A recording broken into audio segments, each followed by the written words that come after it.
suppose, to another edition of College Football After Dark. I am Dan Bach, and we wanted to bring you this show today because, of course, it's another really big weekend in college football. You've got almost like an extra weekend of college football here because the Friday slate is like 15 games. FanDuel is even able to break it up into two slates. It's all on one on DraftKings. And, of course, Saturday, which is always, the last kind of week of the regular season here, should be go for some exciting games. Again, Dan Bach, David Head Chopper Kaplan. And, Chop, we're going to do just the Friday slate today, and we're going to leave EMAC and STL to handle the Saturday. Does that work for you? That works. There's a lot of games going on this weekend, so it gives everybody a chance to break down these games in depth, so I'm down with that. All right. Sporting the Fantasy Aces hat here today, I notice. That was a good time out there. Got to show them some love, so we'll do it. We'll give them some love this weekend. You made a nice run in the early going there, Chop, but flamed a little bit late. But we got to give some congratulations out to the live finals winners this past week. We had the Siege over there on Fantasy Aces. And the draft cheater ended up taking down the college football crown, the guy who doesn't even play that much college football. But it goes to show one night of hard work can pay off to the tune of $100K. But, it's funny. In retrospect, you look at that lineup he built. It was a really smart lineup. Dak Prescott probably had as much upside as anybody at the quarterback position. And I believe maybe only 2 or 3 people had him. And when you put him with Fred Ross and then team him up with Hunter Henry, who was in that same game, the correlation plays that he had in that lineup really came to fruition. So big shout out to Draft Cheat.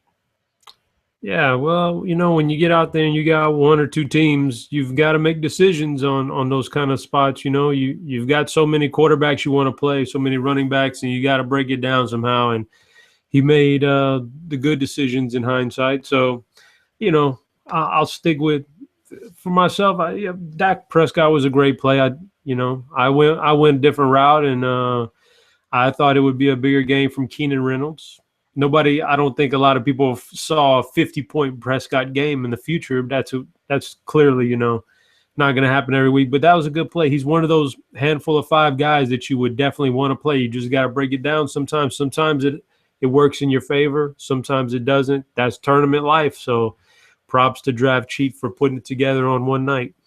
Yeah, I thought I think the tournament, the game theory that he used in building that lineup was really smart. So very well deserved. But Chopper, next week is, I believe, DraftKings, and this is the last weekend to queue for it. I snagged myself a 1K ticket for tomorrow's Saturday's big tournament. So I like my odds, at least on that one. I think that's a 30-man field. There's still some $5,300, I believe, tournaments as well for that. High price, but take a shot. Yesterday, NBA, there was like 50% overlay in a $5,300 college football ticket queue for a $3 buy-in. So I threw like 70 lineups in. I think I got up to 15th. So, didn't end up, cashing that lineup, but felt like I'd take a shot for a $5,300 ticket. So if you've got the bankroll, not a bad way to get in, but still one more live final to go. And FanDuel did announce King of the Campus for their bowl series. I almost assure you DraftKings will have something just as impressive from a dollar figure wise. But if you want to start queuing into those tickets, you can do that over there. Well, Chopper, let's get into the Friday slate. FanDuel and DraftKings, a little bit different here.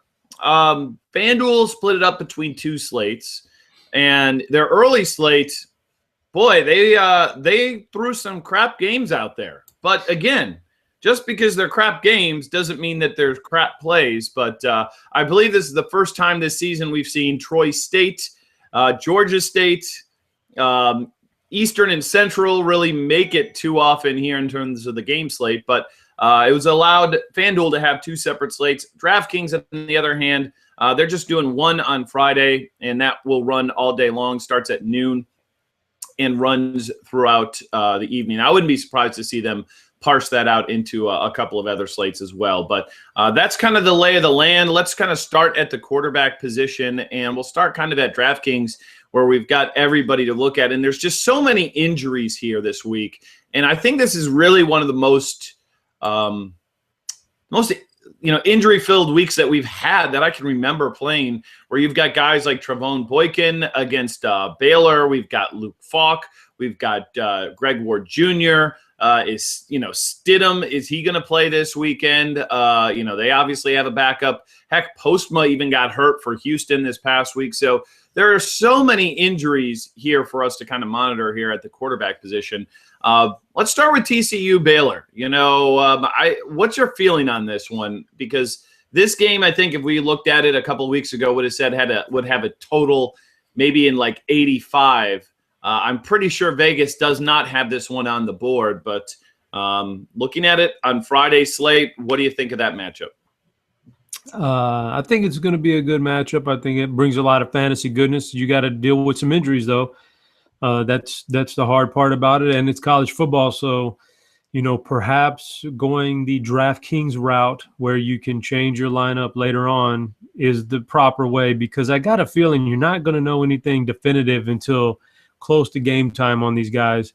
But there's a lot of fantasy guys out here that you could definitely, even with the quarterbacks in question, there's great receivers in this game for Baylor. TCU's got plenty of, even without Dotson and Boykin, they've got plenty of weapons.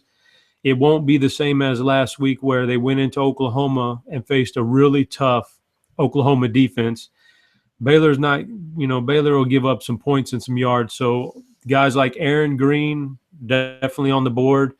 Last week, I avoided the subset of receivers below Dotson, even though there was value there because the matchup was tough. This week against Baylor, guys like Listenby are in play, and, you could go down the line of all those 3 and 4 receivers that are all going to get bumped up now for TCU. So, this is going to be a fun game at 7:30 at night. Yeah, see, that's the big struggle about the main slate on DraftKings is these guys are in the late version of it. So you're going to have to kind of navigate with the people who are playing in that game, and then the Tulsa-Tulane game, the late game. That's pretty much all you'll have to swap to and from with. Because Boykin at 7,700, I mean, if he plays in this game, yes, he's very banged up, but you could not get a better price tag than that for him in a matchup where, he should have a field day. And then Chris Johnson, what's your take on this kid? I mean, he stepped right in last week and put together, I guess, good numbers. I mean, it was 5 for 10, did have 2 touchdowns, also 1 interception, 42 rushing yards. But I think this is a guy who's like a converted receiver or running back. Like, he's not even like a big quarterback prospect. So if you had to take a side here, and not Boykin or the backup, but like a Baylor backup or a TCU backup, which quarterback would you rather have? Well, it just by on paper what you just said, if I didn't see it with my own eyes last week that this guy picked apart, a pretty fair defense in Oklahoma State and looked really good doing it, I wouldn't have believed it. Like you said, he is a backup receiver or something like that, something crazy. He came out of nowhere. He looked halfway decent. Can he carry it over? I don't know. Maybe it was a one-time thing. I would lean towards him, though. In the battle of the backups, I would be going Chris Johnson, even though his salary kind of jumped up because of that performance. Not too bad, but $7K is not exactly, $5,500 or anything. But, I mean, I would lean Chris Johnson. He looked fair last week. He didn't look bad at all. TCU's backups haven't looked – I mean, gosh, they've looked pretty bad. So, for that reason, I'd lean on Baylor. Obviously, Vernon Adams had a big week last week. He's the number 1 price guy on DraftKings. You've got Brandon Doughty behind him against Marshall. Boy, this is 2 really good spots for these guys, and they're healthy. It's going to make them desirable targets because here's the deal. There's so much value, I think, out there. Even in that Baylor TCU game, you've got backup running backs who are going to be starting for real cheap. You've got, top wide receivers who are cheap. So I think that you can pay up for these guys. Which matchup do you prefer, Oregon against Oregon State or Western Kentucky versus Marshall? Generally, Oregon State is a better matchup for an offense, but in this case, I think Brandon Doughty is the best quarterback on the slate. I think he's the safest guy. He's also like the game we saw from Vernon Adams last week was phenomenal. What did he throw for, like 5 touchdowns? It's like it was something great. It was a great game. That's what Doughty does almost every week. Like when he gets into any kind of competitive game, that's 5 touchdowns is nothing for him. That's run of the mill. So for those reasons, I'll go Doughty. I think he's the best quarterback on the slate. But Adams is hot. I said it going into last week. I didn't follow my own advice, but I said it. The guy's getting hot. He's getting healthy at the perfect time for Oregon. Their offense is rolling. He's got some weapons. I'd lean Doughty as my number 1 quarterback this week, though. I tend to agree, too, because I think that could be a closer game. Oregon State is awful. They're going to get absolutely pummeled in that game. And Adams is a guy that I think people naturally want to believe is like a big running guy, and he's actually had negative rushing yards 3 of the last 4 games. He's not a big running guy at all anymore. Doughty probably is more likely to grab some rushing yards or touchdowns than him. So he's not really as dual threat as I think people might believe. I agree. I think Doughty's the play over Adams on the high end. Moving down a little bit, Keenan Reynolds and Greg Ward will likely square off. I don't know if Postma is going to play. Ward did warm up last week. He did go in for like a snap or 2 at the end of the game. Even if he plays, I don't know how healthy he is. Reynolds, last week was what you can fall into with Reynolds. Play a good game, but eat up a lot of clock. And if he doesn't call his own number on certain situations, you're left with a good game, but not a great game for the salary. Do you like him this week against Houston on the road? I mean, this is a huge game for really still both of these teams.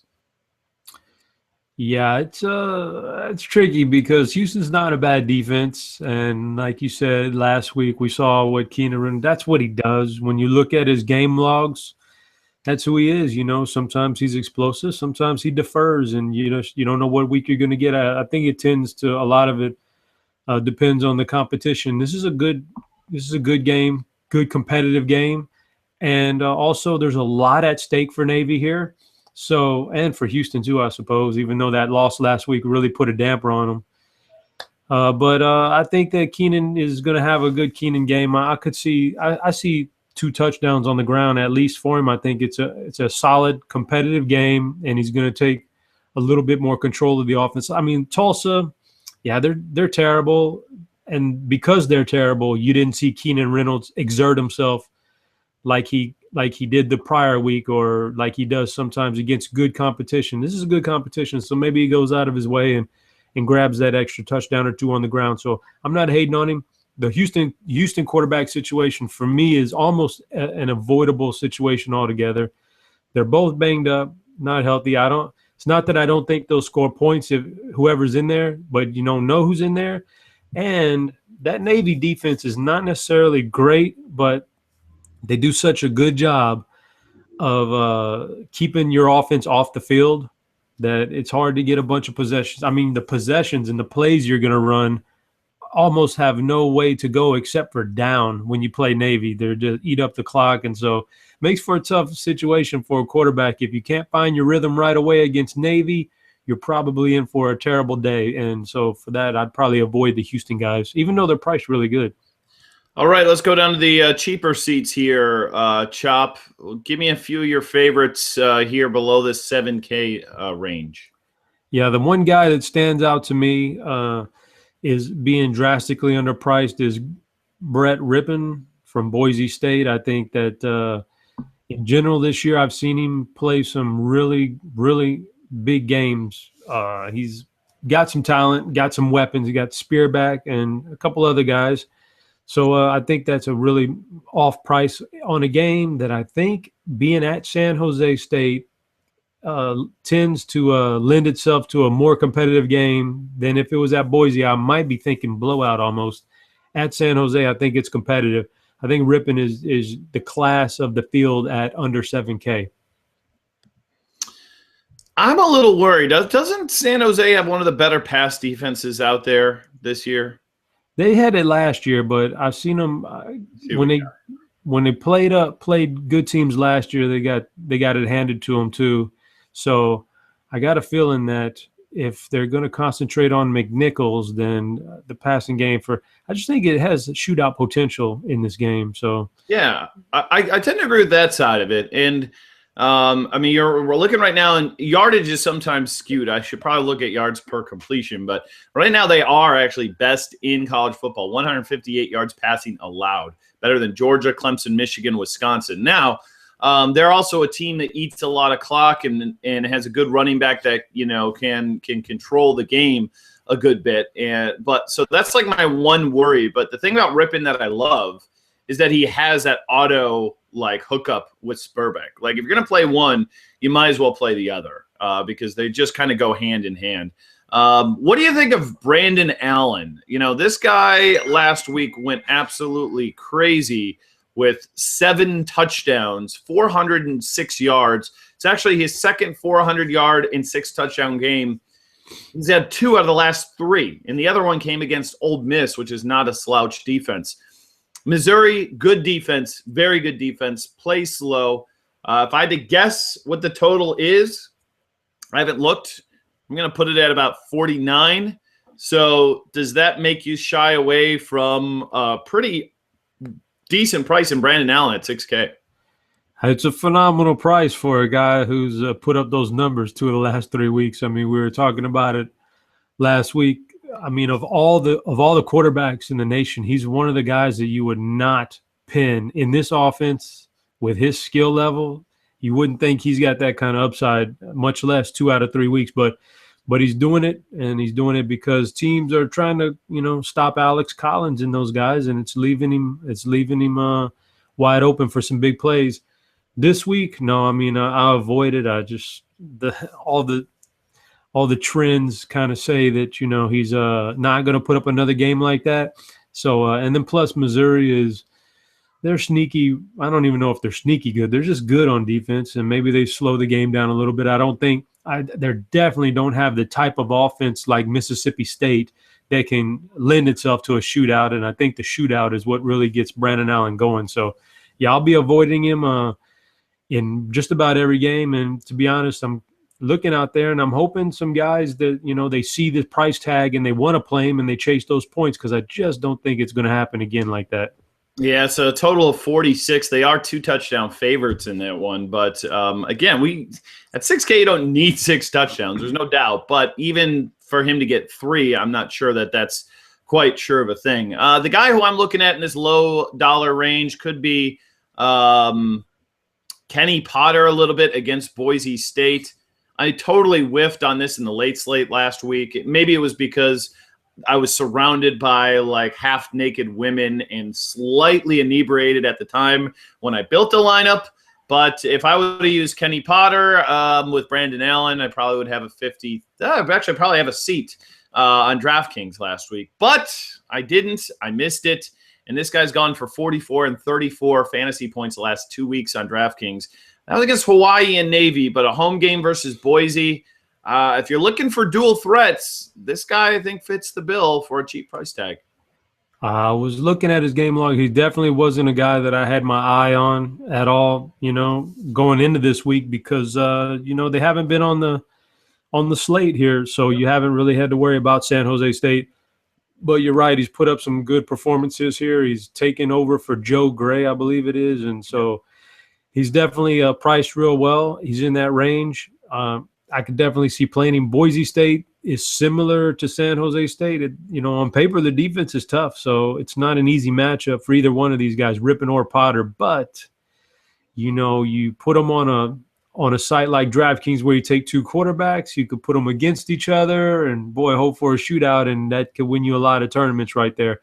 In the same range, they got a couple guys down here that are – I think there's a merit to Jake Browning for Washington. Not that he's a great quarterback, but – this rivalry game in-state against a terrible Washington State defense in an offense that can score points in Washington State, that could be a shootout, and Browning could be real good at $5,800 there. So there's some guys down here, and I'll give you another one that even though you don't want to mess with this kind of a matchup normally, But to get a starting dual threat quarterback like Tommy Armstrong for 5,100 is just a real good value play. Even though you don't want to mess around with Iowa too much, it's still 5,100 for that kind of a quarterback is really, really solid. Yeah, to put it in perspective, on FanDuel, Armstrong's 8,600, which is more expensive than Keenan Reynolds is. So, very different kind of algorithms there between the two. And you're right, Armstrong, I believe they had a bye week. This is kind of like their championship week here is to knock Iowa off. So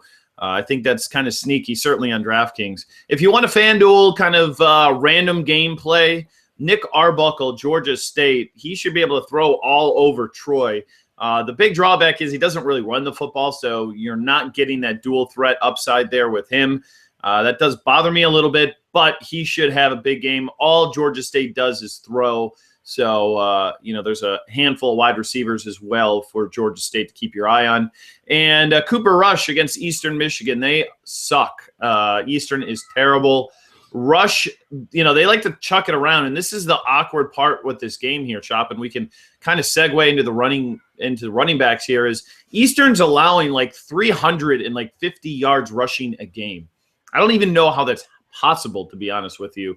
But Central, they don't really have a running back. I mean, they've got this guy, Jare Hayes, I guess, at 4,700, who had 16 carries last week, but, had 5, 8, and 8 the 3 weeks prior. It's weird because Eastern is awful, but I'm really struggling with if I just go with Cooper Rush or do they just feed the running backs because Eastern can't tackle anybody? Yeah, I've always found that anytime I force guys in my lineup because of the matchup and strictly because of the matchup, I always do a lot worse than when I just play a guy that I know is good, even though like it's the whole Tommy Armstrong thing. He's a good player with big fantasy capabilities, but it's a bad matchup. So would you rather roster Armstrong in a bad matchup or a running back from a team in a great matchup, but there's no track record that he's ever done anything good? I tend to go with the better player there. So I'm not going to force anybody on my roster that just hasn't shown any consistency, not just in performance, but even with game time snaps and carries. You're treading real difficult things right there. So I'll probably avoid situations like that. Yeah, if you wanted to throw it as a dart in a tournament, I mean that the salaries on FanDuel are pretty soft, so you don't need to punt 4,700. But if there's high dollar guys you really want, you could take a shot on it. But I think Cooper Rush is probably still going to get his, even though they can't stop the run. It's not like Eastern is got Darrelle Revis back there or anything like that. So he's, they're slated to win by, 3.5 touchdowns, and, they're at home and decent total. So there's definitely plays to be had in that EMU Central Michigan game. But, as much as we love to find a running back, if they were playing like Toledo or something, it would be sweet. But unfortunately, that's not the case. But let's get to running backs here, Chopper. And on the high end here this week, you got McNichols and Irvin facing off against each other, both at 79 and 7,700. You go down a little bit, you got Royce Freeman. Kareem Hunt appears to finally be back at 7,400. So those are our top 4 over there on DraftKings this weekend. How you kind of rank those guys? At this point, I'm going to have to say McNichols, number 1. Agree. He's a stud, and you just got to think that Boise State's going to score points in this game. So you're either going to get it from Rippon or McNichols. Pick a side and go with it. McNichols has been a stud all year long, but I'd go McNichols 1.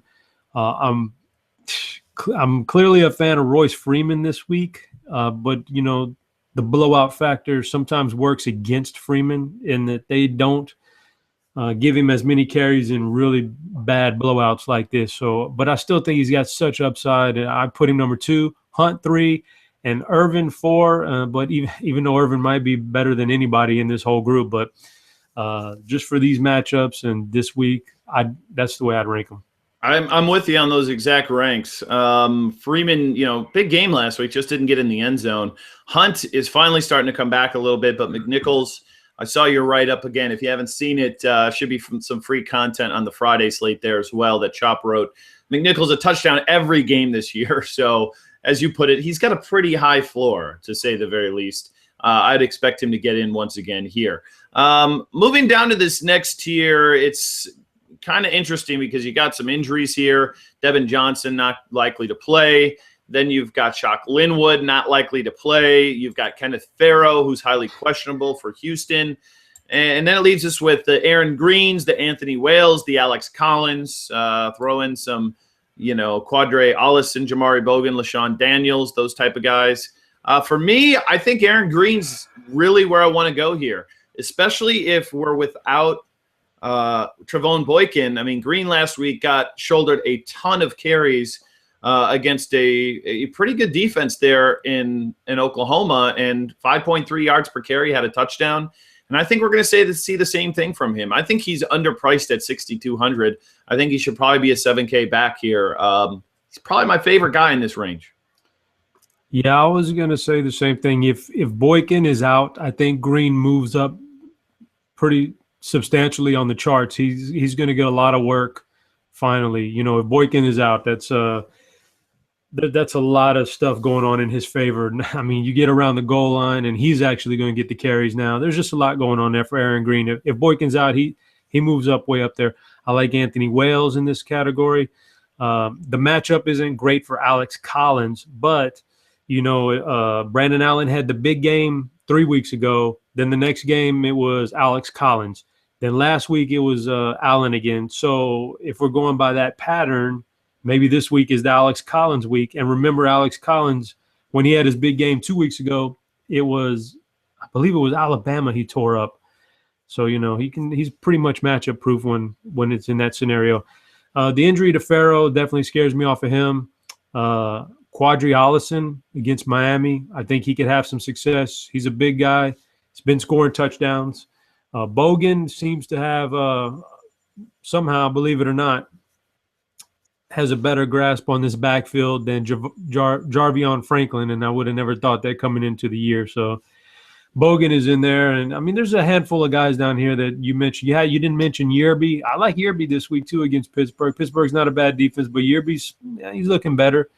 And you get right at that 5K range, that cutoff right there. Zach Langer, don't necessarily like him. Probably won't play him this week. But, man, if you're looking for a guy who's got just nothing but just 2 touchdowns, written in his future, it's Zach Langer. That's what he does. He just scores touchdowns. So at 5K, I guess you could do worse, but we'll see. Yeah, against Tulane, I don't mind that. I think that Allison's really interesting. Miami, they're allowing 228 yards a game on the ground. And this guy is like, he's the guy. They don't share really carries. He's the one who gets most of them.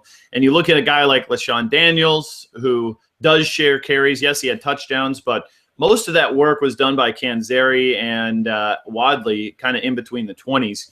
It's a difficult situation. Even Yerby, Walton, I think, being the freshman, is going to get a lot of work there. Bogan and Jarvion Franklin. So there's a lot of timeshares there. That's one reason why I like Allison, one of the best in that range. Let's move down a little bit cheaper here, and we go under 5K. Well, Chris Swain, I think we agree, always a tournament play there for Navy. If they call his number, he can get you 3 touchdowns. But what do we do with Baylor's running back spot? Is it Chafin that we want at 4,400, or is it Jefferson at 3,800? What's your feeling? My feeling right now is that I don't think Devin Chafin's role changes too dramatically. He's just and they know he's too brittle. He gets hurt too easy, so I don't think they're going to force feed him any, substantial amount of extra carries, maybe a couple of carries, but his value's on the goal line and scoring touchdowns, and I don't think that changes too much. So I stick with just another guy stepping up, like Jefferson getting extra carries, and maybe even a couple of guys splitting up Linwood's carries. But Chafin's not a guy I'm prepared to say is going to get a big boost. You said Swain. If you want to take a dart throw, we're getting tough down here. So, a guy like timeshares like Terry Swanson, he's still kind of productive. I don't know if I go that route, though, either. But some guys that might be somewhat interesting down here is Gerard Wicks at Washington State. I don't necessarily always recommend or ever recommend Washington State backs, but For some reason, I feel like this may be a game they turn to the run a little bit more. If Luke Falk is injured and can't quite play, maybe they get a little bit more of a running game going at $4,000. If that was the case, he wouldn't be a bad play, I don't think. Yeah, I mean, I think I'd rather take a shot on Jefferson. You look at his carries last week; he finished with 17, I believe, when it was all said and done. You know, it was only 3.6 yards per carry, but I think he's, you know, kind of set to be the next guy in line, because I agree with you on Chafin. Cross could be interesting too for Nebraska. I know Iowa, they're tough defensively, so it's tough to pull the trigger on that one. But he's been getting 20 carries with Newby out, so if Newby continues to be out, he could be a guy to at least maybe consider just a little bit. Let's see, down in the cheap seats down here. Man, not a whole lot to go with. Man, remember when Stormbar Woods was good, and now he's terrible. 3K. He's terrible. Like, don't even mess with that one. Yeah, there's not a lot down here. I mean, Hansborough is still sharing carries at the running back spot, and only one touchdown of the year. So I think I'd probably just take a shot on a couple of these running backs. You know, stay in that kind of 5K range, and hopefully you can hit on the Yearbies and even a Myles Gaskin against Washington State. That's not a bad spot for Myles Gaskin. He's gonna, he's kind of proven himself to be the top back, 20 carries in 2 of his last 3. We kind of like glossed over him a little bit. Not, a sexy name by any chance or by any, means, and doesn't catch the ball out of the backfield, but does tote the rock a lot. So we'll throw him out there as well. Okay, got to keep moving here. We've got kids to pick up at school. It is the wide receiver spot. Corey Coleman. We're looking back-to-back weeks here of Coleman really underperforming. 5 for 77, 3 for 51. That's not cutting it for the salary. What do we do with him this week? It's tough when I kind of feel like, well, I guess it depends on the quarterback too. If you got the third string quarterback in, I avoid Coleman. Period. I just can't do it. If we see Stidham plays and it seems like he's going to be healthy, then I think Coleman is definitely in play. I think he's ready to bounce back here, but he's going to be depending on his quarterbacks. So for those reasons, I would probably rank Corey Davis as my number 1 wide receiver on the whole slate. This guy's, man, like Braverman was really good those first 6 or 7 games, and it looked like Davis was taking a back seat. But now these past 4 weeks or so, Davis has looked like the stud potential first-round wide receiver in the NFL draft. He's really, really good, and I would say that he's my number 1 guy coming into this slate right here on DraftKings. Yeah, I totally agree. I mean, Mark's tough matchup versus Washington. Sparebook, we talked about San Jose State, how tough they've been defensively. And then, Coleman with the issues there with the quarterback spot. I think that's kind of like de facto. Tyler Boyd, I feel like I missed an opportunity on him last week, Chop. He was only 7K on FanDuel. And I think you would agree, like, he's an 8K player. Like, he's that good. He just hasn't really put it together. Well, last week he finally kind of did, got in the end zone. 6,400 on DraftKings. I don't hate him in that range there, too. I mean, he's right near Braverman, Kieris Garrett. Obviously, Tywin Taylor's underpriced again this week. He's going to be really popular. But, I don't think you need to chase a super high dollar wide receiver here this week. There seems to be some value here today. Yeah, you said Tyler Boyd. I mean, you don't get really much more consistent than Boyd. Like, he's going to see 15 targets a game no matter what. He's that guy. He's their best player on offense. You compare him to a guy like Kieris Garrett and just look at the game log of Garrett and how it goes up and down and up, and Boyd's not like that. So for those reasons, I like Boyd a lot too. But then, you look at the Western Kentucky. We mentioned Dowdy and how he's going to have a big game. If he throws for his, 4 to 5 touchdowns, Dangerfield, Taylor, they're going to get it again. That's what they typically always do. I think this game's more competitive it's got to be more competitive than they had last week. Yeah, man. And still on the first play of the game or so, Taylor took a 73-yard touchdown to the house. So, that's a good price on him. And, yeah, you're right when you talk about the value at wide receiver, and you could just live in this middle range here with the guys like Dom Williams and depending on the quarterback, DeMarcus Ayers is we haven't seen him at 5,200 since maybe the second or third week of the year, if even then. So his price dropped down depending on who's quarterbacking. If it's not if it's anybody except for a third stringer, I put DeMarcus Ayers up there at a much higher range than what he's priced at this week. Yeah, no doubt. And both the Oregon wide receivers, I mean, they're good. It's just like you don't know which one is going to, kind of have the big game, but both scored touchdowns last week. Certainly no favorites there for Braylon Addis or for Vernon Adams as a quarterback. He pretty much will spread the wealth. That makes it hard for fantasy. And I don't mind guys like Turpin and Listenby here. I mean, again, this game versus Baylor, I'm really interested to see what number Vegas puts up for it, when we get any sort of certainty on the quarterback position. I mean, if you're talking still in the 70s, which I'm imagining it would be, it's tough to kind of pass on those guys without Doxson in there. So a lot of interest there from me.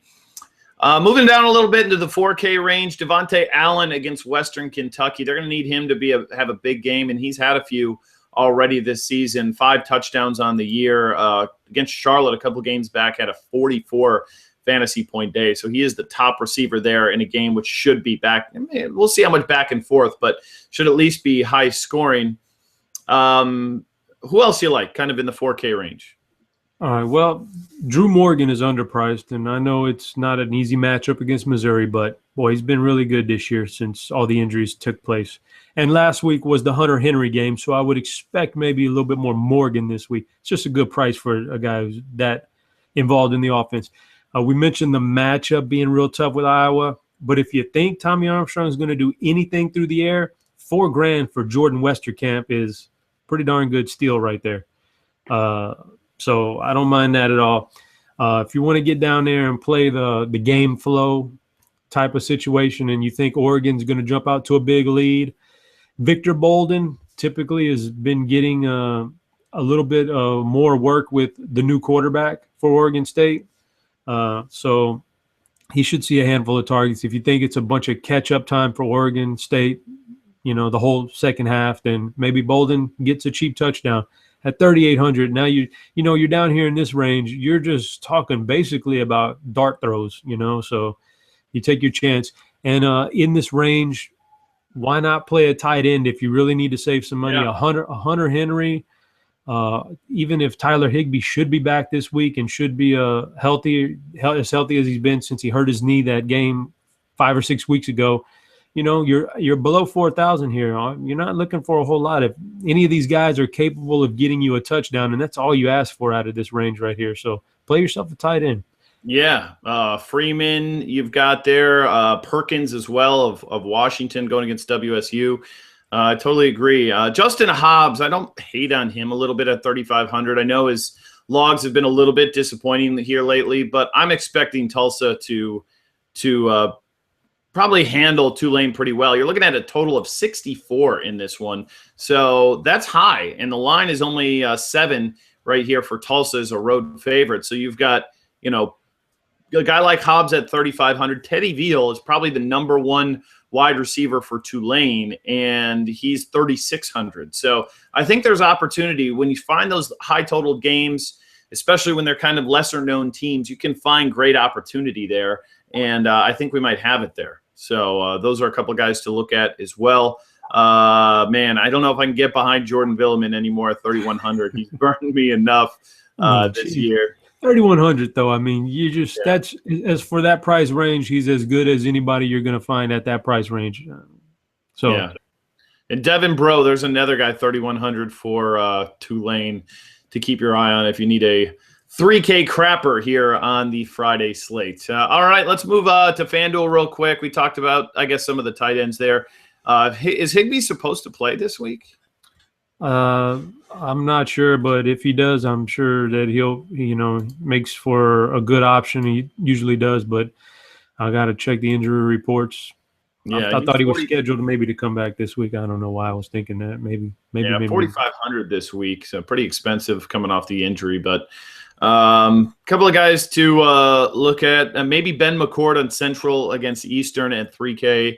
Obviously, you've got guys like Perkins, and we talked about Freeman, Henry, all those guys kind of in play on FanDuel. Any low-dollar crappers? I'm not seeing a whole lot. Low dollar crappers here. Okay, I'd say that maybe you could take a chance on an Iowa tight end. Last week they hit their tight end for a couple of touchdowns, so you got a couple guys like Jake Doozy. I don't know if Jake Doozy's coming back. Listen, when Jake Doozy comes back and plays, he's going to be a stud for 2K. So I don't know if you want to take another chance on it this week, but he's scheduled. They keep saying he's closer and closer, and he's looking good. You could do that. There's I don't know. I got your 3K crapper. I mean, I'm glad you said Iowa. There's Okay. something wrong. There's something wrong with DraftKings algorithm because they still keep putting Tevin Smith at 3,000. And he hasn't been great lately, but 11 fantasy points last game. Had 2 for 35 against Minnesota, 4 for 55 in his first game against Indiana. He is like arguably, if not number one, certainly their number 2 wide receiver now. 3,000, Tevin Smith, sign me up for that against Nebraska, who sucks versus the pass. Maybe perhaps it's a nice opportunity to get a nice cheap touchdown there, and that's all you're looking for from that range. So, yeah, he didn't have to do a whole lot. As far as tight ends on FanDuel, yeah, sheesh, man. There's not a whole lot to choose from. You might just want to go ahead and pay up for a decent tight end and call it a day. I mean, there's nothing like in theory, you put your roster together and you think, oh, I'll go for $2,000. If he doesn't do anything, who cares? He only costs $2,000. But boy, you just look at your roster then and you see that big zero sticking out there, and it just hurts, man. It hurts at the end of the day. So, maybe it's best just to spend up a $3K or so on a tight end and grab you one that at least has an opportunity, like a J.P. Holtz, you said McCord, Hunter Henry's in the 4K range, somebody like that where you get a chance. I'll tell you what, I'll give you one guy at 2K, maybe just throw a dart. It's Tyler McCloskey from Houston. That's a dart throw though, and that's just good. You're the Houston guy. You threw his name out there. I'm interested. So that's pretty much going to wrap us up here today. Again, there's so many games for us to go over. Do read all of this stuff that we have going on Roto Grinders. If you're not an incentives member, jump into that. Sign up through our links. Get access to those top picks, expert rankings, and of course, honestly, just wait until A25 Smith jumps in and with his grind down column. If you can't put together a winning roster reading the grind down every week, well, I don't know what to tell you. So definitely read that. He does an amazing job each week with that. And enjoy your Thanksgiving, Chop. Hopefully you and your family have a good one. You too, man. It's winded. I can't believe it.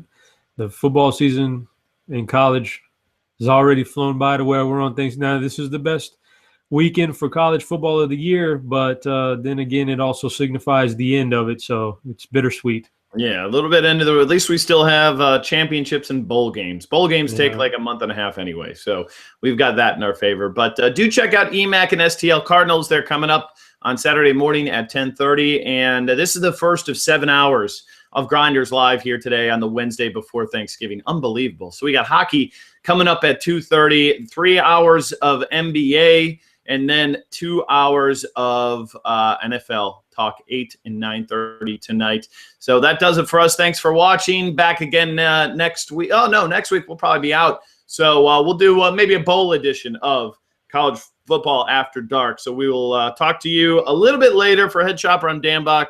Wishing you best of luck and a happy Thanksgiving here from rotogrinders.com.